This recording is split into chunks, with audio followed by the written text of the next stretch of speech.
नमस्कार राय और आप देख रहे हैं न्यूज फॉर नेशन। अगर जिद और जुनून हो तो जिंदगी में कुछ भी हासिल हो सकता है। एक ऐसी ही खबर है एक लड़के की जो अपने जुनून से कामयाबी हासिल किया है। अपने कठिन परिश्रम से उसने ऐसा कामयाबी हासिल किया है जो कि काबिल तारीफ है। चलिए आपको बताते हैं इस लड़के की पूरी खबर। इसमें गरीबी का आलम यह है कि लोग गुजारा करने के लिए बहुत बार गुलामों की जिंदगी जीते हैं। ऐसे ही एक गरीब लड़का रेलवे स्टेशन पर कूली का काम करता था।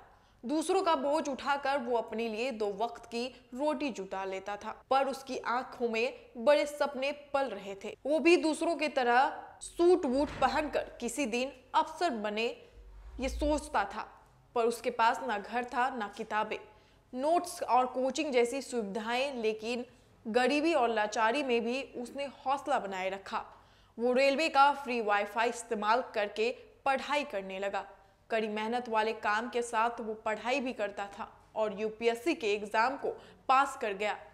आईएएस एक्सेस स्टोरी में हम आपको केरल के कूली के संघर्ष की कहानी सुना रहे हैं, जिसने आईएएस अफसर बनकर सबको चौंका दिया था। हर साल लाखों बच्चे यूपीएससी की तैयारी के लिए कोचिंग में लाखों रुपए खर्च करते हैं, पर यह कहानी है एक छोटे से फोन से रेलवे का फ्री वाईफाई इस्तेमाल कर पढ़ाई करने वाले केरल के एक कूली की। केरल से ताल्लुक रखने श्रीनाथ वाले एक बेहद गरीब परिवार से था। जैसे वे बड़े हुए उन्होंने 10वीं तक की पढ़ाई कर ली। उसके बाद श्रीनाथ ने एर्नाकुलम रेलवे स्टेशन पर यात्रियों का सामान ढोने वाले कूली का काम करना शुरू कर दिया। पर इस श्रीनाथ के पास ऐसा कोई संसाधन नहीं था, फिर भी वो देश की सबसे बड़ी और कठिन परीक्षा में शामिल होने वाली सिविल सर्विसेज का प्रिपरेशन करने लगा। उनके पास पढ़ाई करने के लिए भी वक्त नहीं था। वो कोचिंग नहीं ले सकते थे क्योंकि उन पर अपना घर चलाने का दबाव था। ऐसे में उन्होंने रेलवे स्टेशन पर अपने फोन से पढ़ाई करना शुरू कर दिया। श्रीनाथ अपने फोन पर नोट्स बनाते और काम के दौरान ऑडियो बॉक्स और डिजिटल कोर्सेज सुनकर सिविल सर्विसेज की परीक्षा की तैयारी करते। रेलवे का फ्री वाईफाई ही उनका एकमात्र सहारा था। श्रीनाथ बताते हैं कि जैसे ही उन्हें कूली के काम से फुर्सत मिली थी, वो स्टेशन पर पढ़ने बैठ जाते। मैं स्टेशन पर इस्तेमाल होने वाले फ्री वाईफाई का इस्तेमाल करके लेक्चरर के वीडियोस और ऑडियोज डाउनलोड कर लेता था और पढ़ाई करता था। मैं दूसरों का सामान उठाते उठाते लेक्चर और डिजिटल कोर्सेज सुनता रहता था। ऐसे मेरी पढ़ाई होती थी। इसके पहले वो 2 बार एग्जाम दे चुके थे, लेकिन सफलता नहीं मिली थी।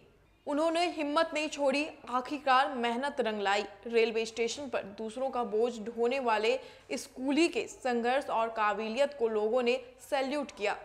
दूसरे स्टूडेंट्स के लिए ये एक बहुत बड़ा सबक और सीख है। फिर वो दिन भी आया जब श्रीनाथ ने साल 2018 में केपीएससी एग्जाम क्लियर कर हर किसी को हैरान किया।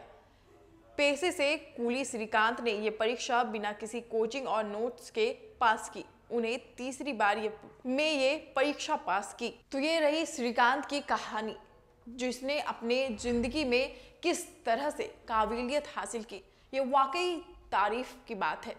ये दूसरे बच्चों के लिए इंस्पिरेशन का भी काम किए हैं।